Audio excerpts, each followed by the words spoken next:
안녕하세요. 블랙스톤 H입니다. 투자를 할 때 누구나 그렇죠. 수익은 높았으면 좋겠고 손실 위험은 어떻게든 피하고 싶고 근데 이 두 가지가 늘 부딪히잖아요. 그럼 이 사이에서 어떻게 균형을 잡아야 할까요? 자, 오늘 이 시간에는 투자 세계의 영원한 숙제죠.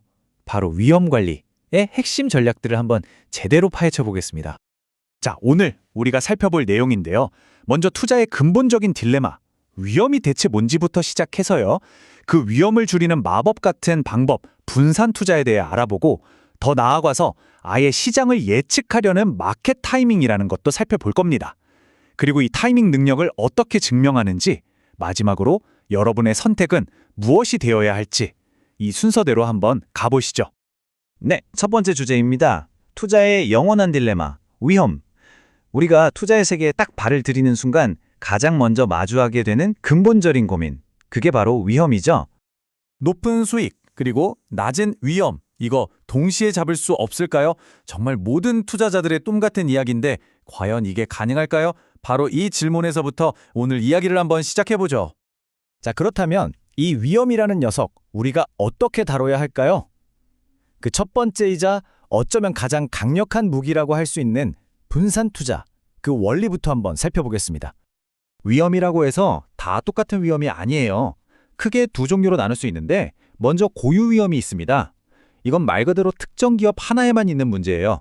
예를 들어 신약 개발에 실패했다거나 공장에서 파업이 일어나는 경우죠.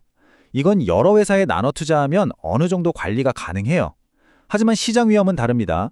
이건 금리가 오르내리거나 경기 침체가 오는 것처럼 시장 전체가 흔들리는 거라 이건 피할 수가 없어요. 바로 이 지점에서 분산 투자라는 게 힘을 발휘하는 건데요. 이 친구는 바로 저 고유 위험을 잡기 위한 도구인 셈이죠. 자, 그럼 포트폴리오에 주식을 하나, 둘 이렇게 계속 늘려나가면 어떻게 될까요? 이 그래프를 한번 보세요. 종목 수를 늘릴수록 총 위험, 그러니까 표준 편차가 쭉쭉 줄어드는 게 보이죠? 이게 바로 개별 기업이 가진 문제, 즉 고유 위험이 사라지는 과정이에요. 그런데 아무리 늘려도 절대 0이 되지는 않아요. 보이시죠? 어느 수준 이하로는 떨어지지 않는데 바로 여기에 아주 중요한 포인트가 숨어 있습니다. 그럼 궁금하잖아요. 우리가 아무리 분산을 잘 해도 도저히 피할 수 없는 그 위험의 크기는 대체 어느 정도일까? 실제 데이터를 보니까요. 무려 47개의 우량주로 쫙 포트폴리오를 짜도 표준 편차가 0.37이나 나왔습니다.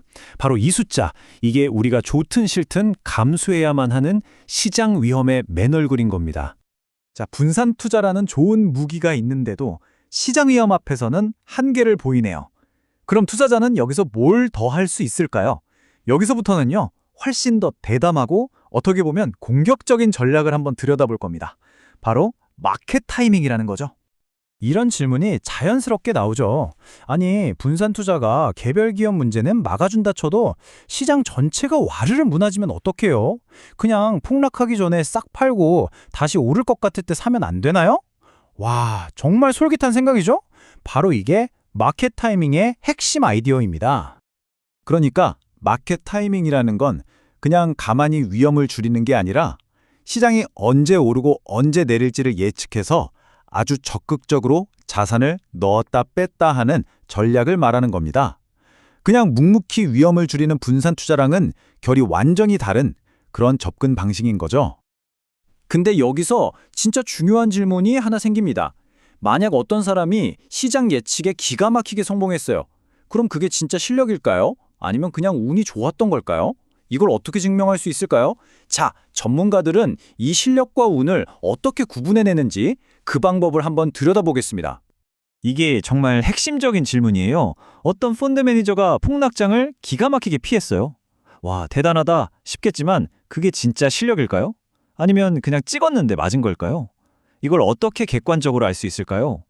그래서 통계학자들이 이 실력과 운을 딱 분리해내기 위해서 아주 정교한 도구를 하나 만들었습니다. 지금 화면에 보이는 수식이 바로 그건데요. 오, 좀 복잡해 보이죠? 괜찮습니다.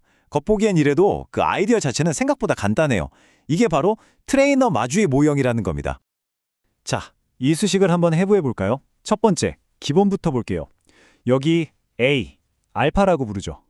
이건 얼마나 종목을 잘 골랐냐는 능력을 뜻하고요. B, 베타는 시장 위험에 얼마나 노출되어 있는지를 보여주는 뭐랄까 기본적인 성적표 같은 거예요. 근데 이 모형의 진짜 하이라이트는 그게 아닙니다.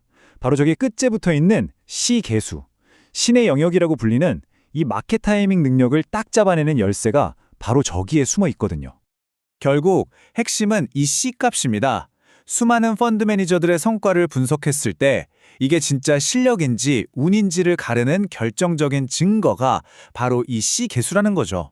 만약 이 값이 통계적으로 의미 있게 그리고 꾸준히 양수로 나온다? 그러면 그건 운이 아니라 진짜 시장을 읽는 능력이 있다고 인정해 주는 겁니다. 다만 이론적으로는 명쾌하지만 실제 연구들을 보면요. 이렇게 꾸준히 의미 있는 양수의 C값을 기록하는 매니저는 거의 발견되지 않았습니다. 이게 바로 마켓 타이밍이라는 전략이 현실에서 얼마나 어려운지를 보여주는 대목이죠. 자, 그럼 이제 정리해볼 시간입니다. 지금까지 우리가 살펴본 두 가지 큰 전략, 분산 투자와 마켓 타이밍. 이 둘을 나란히 놓고 한번 최종적으로 비교해보면서 여러분의 선택은 과연 무엇이 되어야 할지 생각해보겠습니다.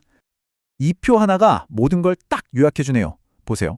분산 투자는 위험을 줄이는 게 목표입니다. 난이도는 낮고 그래서 모든 투자자에게 추천되는 말 그대로 기본기 중의 기본기죠. 반면에 마켓 타이밍은요. 초과 수익을 노리는 겁니다. 난이도는 매우 높죠. 이건 전문 운용가, 즉 전문가들의 영역이라는 거예요. 완전히 다른 길인 게 느껴지시죠? 자, 이제 선택은 여러분의 몫입니다. 여러분은 투자의 튼튼한 기초를 다지는 길을 가시겠습니까? 아니면 예측 불가능한 것을 예측하려는 그 어려운 도전의 길을 가시겠습니까? 오늘 제 이야기가 여러분 각자의 투자 철학을 다시 한번 점검해보는 그런 계기가 되었으면 좋겠습니다. 지금까지 블랙스톤 H였습니다. 고맙습니다.